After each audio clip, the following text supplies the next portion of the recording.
Olá, tudo bem? Mais uma vez estamos juntos aqui na nossa mentoria Águia Mais Empreender. Tudo bem com você? Espero que esteja colocando tudo em prática que nós estamos vendo, que vai ser de muita valia para você e para sua empresa, para sua gestão. Hoje nós vamos falar sobre planejamento financeiro. E relembrando um pouquinho, o mundo é abundante. Lembra que nós conversamos? O mundo é abundante, mal administrado, mas você tem condições total de crescer o seu negócio, fazendo uma boa administração dele, tá? E no planejamento financeiro, vou dar um conselho para vocês: seja positivo. Eu consigo, é possível, tudo tem jeito, eu vou conseguir, eu vou à frente, eu posso, eu vou, mas seja conservador, tá? Seja positivo, mas conservador. Tenha os pés no chão, faça uma boa gestão, um bom planejamento estratégico, seja estrategista e você vai alcançar os seus objetivos. Então, comece levantando o seu capital inicial, tá? Se você tem a ideia de um negócio, de uma gestão, de uma implantação, de uma nova área, de iniciar um processo de investimento, junta tudo o que é possível para o seu capital inicial e coloca ele, faz uma planilha e coloca o nome, a denominação do que é e na frente o valor. Por exemplo, eu recebi um acerto de da minha empresa e vou investir parte dessa minha indenização. Então você coloca lá, indenização trabalhista. Você coloca o valor lá, 50 mil, por exemplo.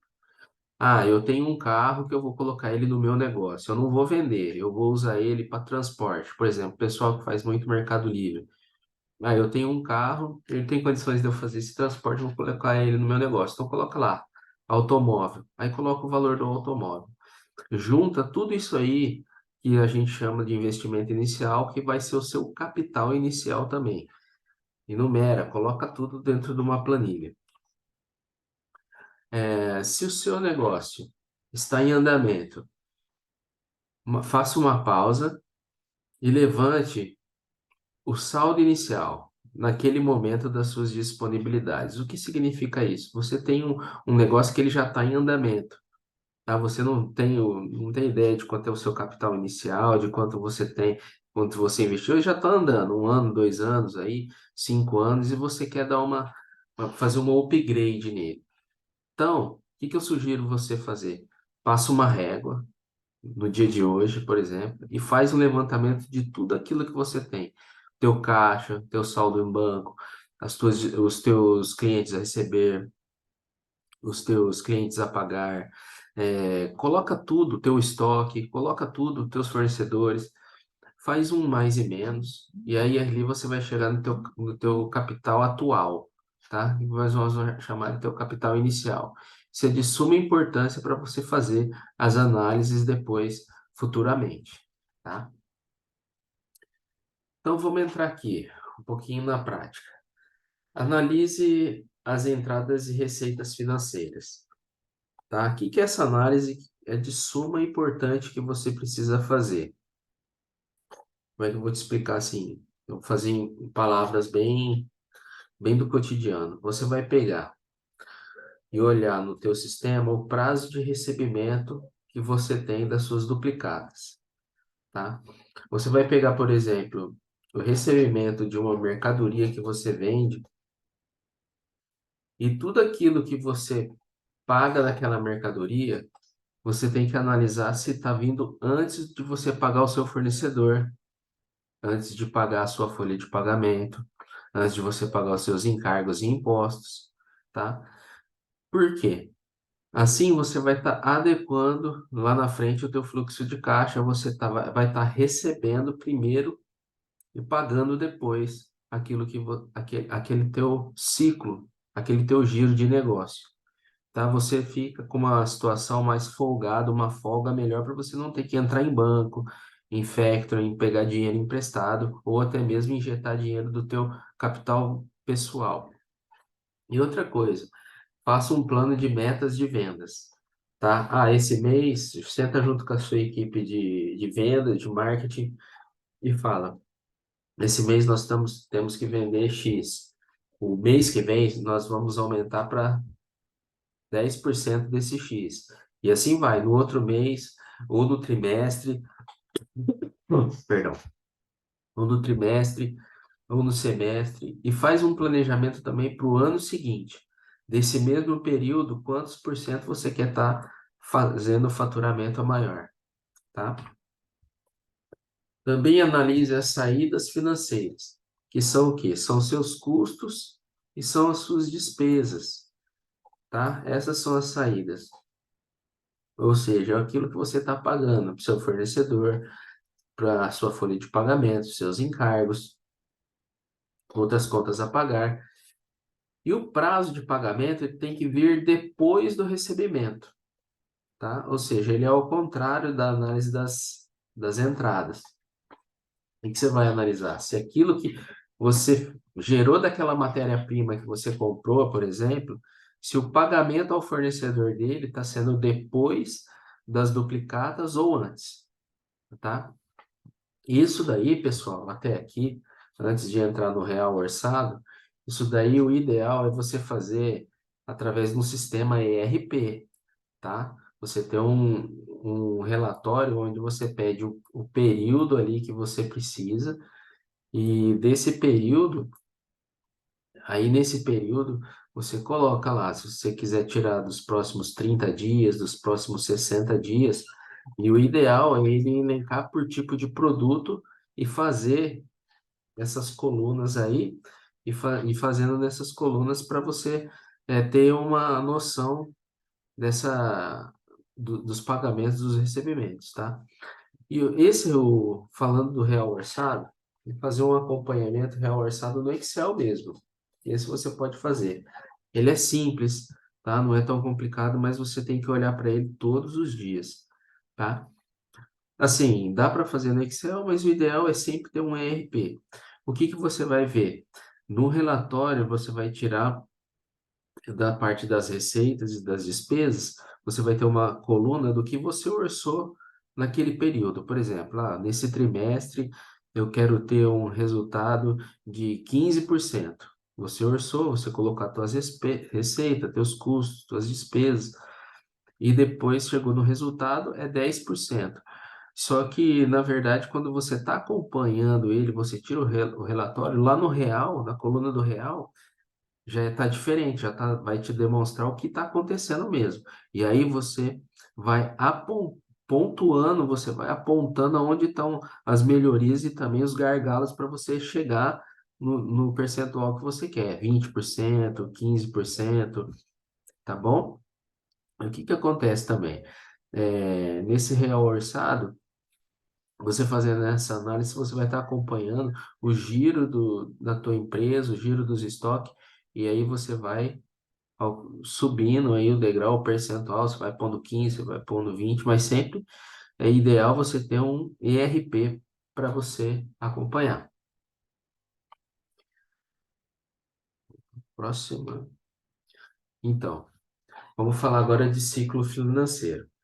Você fez aquela análise das entradas e das saídas das receitas financeiras que a gente falou anteriormente. Então, você colocando isso numa linha do tempo, tá? Você traçando assim uma linha do tempo, o pessoal, os gestores, eles vão ter uma ideia de quando entra e quando sai. Você pode fazer por determinado período essa linha do tempo, tá? Você vai estar achando o teu ciclo financeiro. Então, é uma visão que você pode trazer através de um mapa gráfico. Você pode pedir para o teu sistema soltar um gráfico, uma linha mesmo assim do tempo. Eu fiz a compra, eu fiz a venda, feita a venda tal dia, em que data que vou receber essa venda? Eu fiz a compra em tal dia, que data que eu vou pagar essa compra? Tá você fazendo isso numa linha do tempo, num gráfico assim, fica fácil de você identificar. Você tem o teu ciclo financeiro montado. E E mapeamento do ciclo de produto ou serviços, tá? É o ideal você fazer um mapeamento, tá? Desde você pegar, acompanhar mesmo, desde o pedido de compra, você fazer análise desse pedido até a data da chegada também desse produto, tá? Falando agora dos produtos ou serviços prestados, e mesmo serviços, você vai ter alguma, por exemplo, locação. Você, para exercer o teu trabalho, você precisa ter, você faz a locação de um computador, você faz do notebook, você loca, né, por exemplo, um veículo, você não tem eles no teu ativo fixo, você não comprou, você alugou, tá? Então, mesmo os serviços prestados, você pode ver isso também. Ah, eu loquei e eu vou pagar essa nota tal dia de aluguel que eu fiz. Mas quando eu vou receber dos meus serviços prestados referente a essas notas, entendeu? E mapeando essa parte de produtos e serviços, você vai encontrar o teu ciclo econômico, tá? Então, nós vimos o quê? A análise financeira das entradas e saídas, nós falamos aqui a análise de produto, do objeto, produto e serviços prestados, que a gente tem o ciclo econômico. E você somando o teu ciclo financeiro com o teu ciclo econômico, tudo isso, se você também colocar numa linha do tempo, inclusive o ciclo econômico, o teu sistema, eu estou reforçando ali, ideal ser controlado por RP, o teu sistema te dando, por exemplo, uma linha do tempo assim em cima, ciclo financeiro, uma linha do tempo assim, ciclo econômico, e aí uma linha embaixo, ciclo financeiro mais ciclo econômico, você tem todo o ciclo operacional da tua empresa, tá? E isso daí é muito importante, porque você vai estar analisando a tua questão de caixa, você vai estar analisando as tuas disponibilidades.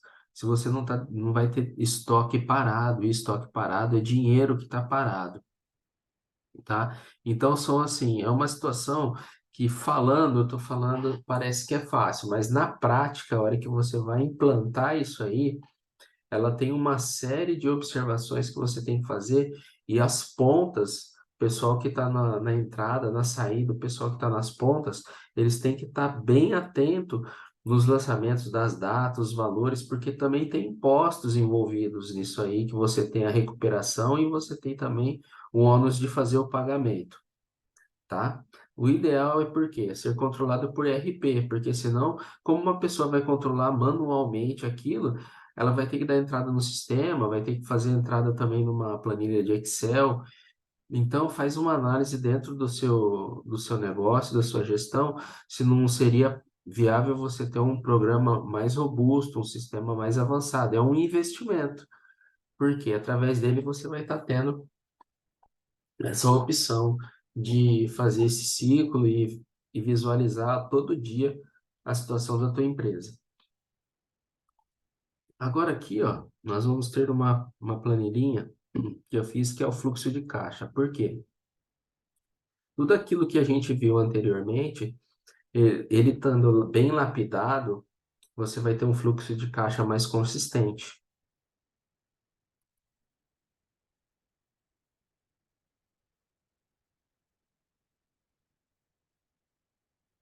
Aqui, ó, é um fluxo de caixa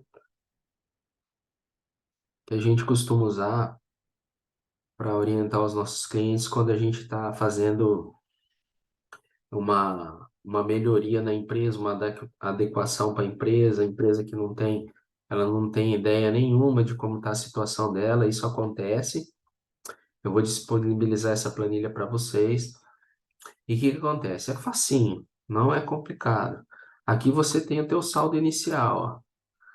Do teu saldo inicial, ele tem que estar, deixei uma observação em vermelho, o saldo atual conciliado, esse saldo, tá? Ele tem que estar conciliado. Aí você tem primeira semana, você aqui tem aqui os seus clientes, você tem, pode ser governamentais ou não, você tem os clientes A, B e C, você pode fazer uma curva ABC e numerar teus clientes A, B e C. Você coloca que a data que você vai receber, os valores, você pode também mudar essas datas aqui. Aqui está por semana, você pode fazer por dia, você pode fazer por quinzena, você pode fazer por mês. E aqui embaixo você tem os seus pagamentos. Olha só. Aqui você tem os impostos, pessoal, fornecedores e outros. Aqui você pode abrir linhas, tudo, e colocar como você preferir. Aí você tem os valores e aqui o teu saldo final, tá certo? Ó, aqui, ó, na semana 4 tem uma necessidade de capital de giro aqui, ó. Tá faltando, tá, vai precisar de dinheiro. Aqui vai sobrar no final 34 mil, certo? E aí você vai tomando as decisões, o que que você vai fazer. Aqui tem as observações, ó, que você pode colocar, certo? Beleza? Simplesinho, você pega as informações do seu sistema e joga aqui, você tira o período, põe os valores. Ué, perdão. E, gente, o ideal é aquele tal negócio. Você tá, isso daqui, no sistema ERP. Mas se você não tiver condições, está aí uma planilhinha que pode, uma planilha bem bacana que você pode utilizar. Aqui também eu pus fluxo de caixa pessoal, ó. E você pode separar aqui por tipo de despesa que você tem. Você põe o teu salário, teu adiantamento. Você põe se você vai ter resgate da poupança, se vai usar o cheque especial ou não. Tomara que não, né? Porque o juro tá alto para Dedéu. E aqui você pode colocar por tipo de despesa, ó. Ó, que você costuma ter. E isso daqui você pode fazer na empresa também. Aqui nesse caixa empresarial, você pode colocar aqui recebimento de refrigerante, recebimento de venda de refrigerante, recebimento de venda de pastel, recebimento de manicure, recebimento com. Aí você vai colocando. Por exemplo, no nosso caso aqui, recebimento com imposto de renda pessoa física, recebimento com SPED, recebimento com consultoria. Você pode separar. E as despesas aqui também. Você pode, por exemplo, tem impostos, você pode pôr ICMS, ISS, PiscoFins, Simples Nacional. Aqui você, pessoal, você pode pôr salário, FGTS, 13º, férias. Fornecedores, você pode colocar matéria-prima. É mais difícil porque você vai ter que ficar separando fornecedor por fornecedor, mas você pode colocar aqui contas de água, CPFL, aí você que decide. Vai abrindo as linhas e aí você vai colocando. Tá joia? Então eu vou disponibilizar essa planilha aqui na aula e você monta. Se você achar interessante, coloca no teu sistema, passa para o teu desenvolvedor também, se você não tiver.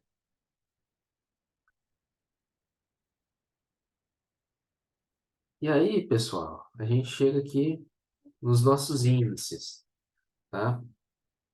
Uma das situações mais importantes que tem também e complexas na empresa, porque você tem que ter uma contabilidade primordial.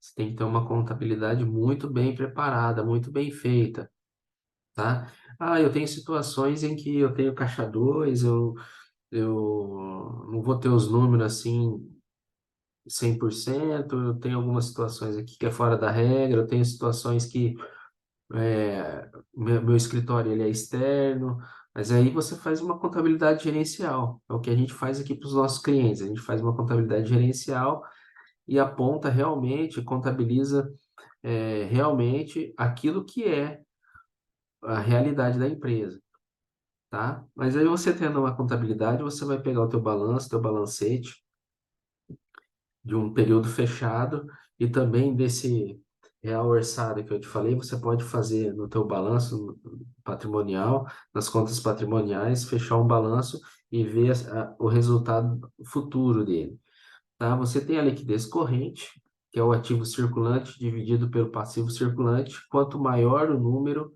melhor, tá? Então, quer dizer que cada R$ 1 que você tem a curto prazo, se ele der positivo, você vai ter o valor a pagar. Por exemplo, fez a divisão ali, deu 1,20. Então, para cada R$ 1 que você deve, 1,20 você tem para pagar, sobra 20 centavos. A liquidez seca ela é o ativo circulante menos os estoques, tá? Você dividido pelo passivo circulante, quanto maior, melhor. Você tira o estoque, você tem ali aquilo que é mais de imediato para você pagar. E a liquidez imediata, que é a imediata da imediata. Mais ainda, você tira o quê? As aplicações. Você vai ter só o teu saldo de caixa e o teu saldo de banco. E dividido pelo passivo, quanto maior, melhor. Então, nesses três primeiros índices aí, o que que você vai estar analisando? Se você tiver que fazer um pagamento num determinado período, você tirou lá esse relatório, sempre falando, se tiver ERP, melhor. Mas você gerou esse relatório, pediu para o teu financeiro passar esse relatório semanalmente, diariamente ou quinzenalmente, aí você decide, você vai olhar nesse relatório e você vai ver a tua condição de pagamento. Ou seja, contando o teu estoque, a tua aplicação e sem eles. Porque aí você sabe que você tirando o estoque e a disponibilidade, deixando só a liquidez imediata, você vai ter a condição de analisar quanto você tem que pagar naquele período, o dinheiro que você tem. Se ele não for possível, der o saldo negativo, você coloca a aplicação e der positivo, você sabe que naquele período você vai ter que resgatar a aplicação. E se ainda assim, com a aplicação deu negativo o resultado, você sabe que você vai contar com o teu estoque. Então aí você faz uma promoção, aí você faz um plano de marketing e de vendas para você poder fazer sair aquele estoque, gerar dinheiro e ele entrar na sua liquidez imediata, ok? E aí você tem aí o total do ativo e do passivo. Quanto maior, melhor também. E só que o que que acontece? O ativo e o passivo, eles vão estar contemplando aí o seu imobilizado e o seu patrimônio líquido, tá? E aí, por exemplo, ele pode dar positivo, só que você tem bens ali no teu ativo imobilizado, tá? Por isso que ele vai estar te dando positivo, ok? Então tem que tomar cuidado com isso. Se você é uma indústria, vai ter um ativo fixo bem elevado. Então, às vezes, nos outros índices ele dá negativo, aí você faz esse dá positivo, você acha que você está tranquilo, e não está. Você tem que analisar os quatro individualmente para ver qual a decisão que você pode tomar. Nós temos aí também o endividamento. O endividamento, ele representa a relação entre o valor que a empresa está devendo para terceiros e o valor que foi investido pelos acionistas. Então, se você pensa assim a nível de um balanço contábil, você vê ali do lado do seu passivo o circulante, o não circulante, e depois você tem o patrimônio líquido. O patrimônio líquido é o investimento pelos acionistas, é o investimento próprio. Por isso que aí nessa fórmula eu não coloquei nem quanto mais melhor e quanto menos melhor. Por quê? Seria melhor você trabalhar com o quê? Com um investimento de terceiro, tá? Por quê? Ali nos terceiros, que é o passivo circulante, passivo não circulante da empresa, você está vendo o valor de terceiros, ou seja, você fez uma compra e entrou a contabilização lá nos fornecedores, tá? Isso daí pode ser maior do que o teu patrimônio líquido, o que você tem lá. Mas por que que é bom? Porque você não está investindo o teu capital próprio, você está usando de terceiro, tá? Então você não vai ter que injetar capital próprio teu, certo? Então esse índice de endividamento aí, ele é bom para você ver como que está a situação e quanto que você tem investido pelos acionistas, tá? Eu considero ele quanto menor, melhor. Por quê? Eu prefiro trabalhar com o dinheiro de terceiros em vez de ficar injetando o meu. Mas por isso que você tem que fazer aquela análise lá atrás do ciclo operacional, fazer a análise dos índices, para você o quê? Saber que você não vai ter que colocar dinheiro teu mais. Você já investiu o que tinha que investir e também por isso que você vai fazer aquela análise do teu capital inicial, certo? E também passar aquela reguinha para levantar as tuas disponibilidades, que vai ser o teu capital inicial, se você precisar fazer uma análise. Aqui a gente tem também o índice de estrutura de capital, que é o endividamento geral, também e o endividamento com terceiros. Ó, aqui está separadinho, tá bom? Então, quanto menor, melhor eu considero aqui, tá? E para a próxima aula, gente, nós vamos falar sobre a parte 2 do nosso planejamento financeiro. Eu dividi em duas partes, porque eu sei que o planejamento financeiro ele é complexo e tem bastante detalhes. Aqui a gente foi mais no macro. A hora que você começa a entrar nessas situações do micro, você vai ver que você vai depender também de um plano de ação. Aí que você vai ter que convidar a tua equipe a estar engajada nessas situações, porque você vai ter na palma da sua mão a situação financeira da sua empresa e também, pessoal, um sistema. Talvez você vai precisar mexer no teu sistema. Às vezes tem muitos sistemas que eu já vi que eles não têm essa máscara, eles não têm isso daí desenvolvido para os relatórios. Às vezes você vai precisar precisar de uma customização. Se a customização não for viável, talvez você vai ter que migrar de sistema. Então e se não, também não tem jeito, você vai ter que controlar, fazer alguma coisa em Excel para você ter um controle na palma da sua mão. Aqui a gente tem um sistema que os nossos clientes eles têm as informações na palma da mão deles, tá? Que é o Excelsior. Então, pessoal, dá uma analisada, vê bem, usa o fluxo de caixa e a tarefinha dessa aula aqui é para vocês implantarem isso aí na empresa ou pelo menos fazer um estudo, um trabalho. Tá joia? Qualquer dúvida, qualquer situação que precisar, nós estamos à disposição aqui. Eu vejo vocês na próxima aula do Plano Financeiro. Deus abençoe e um forte abraço.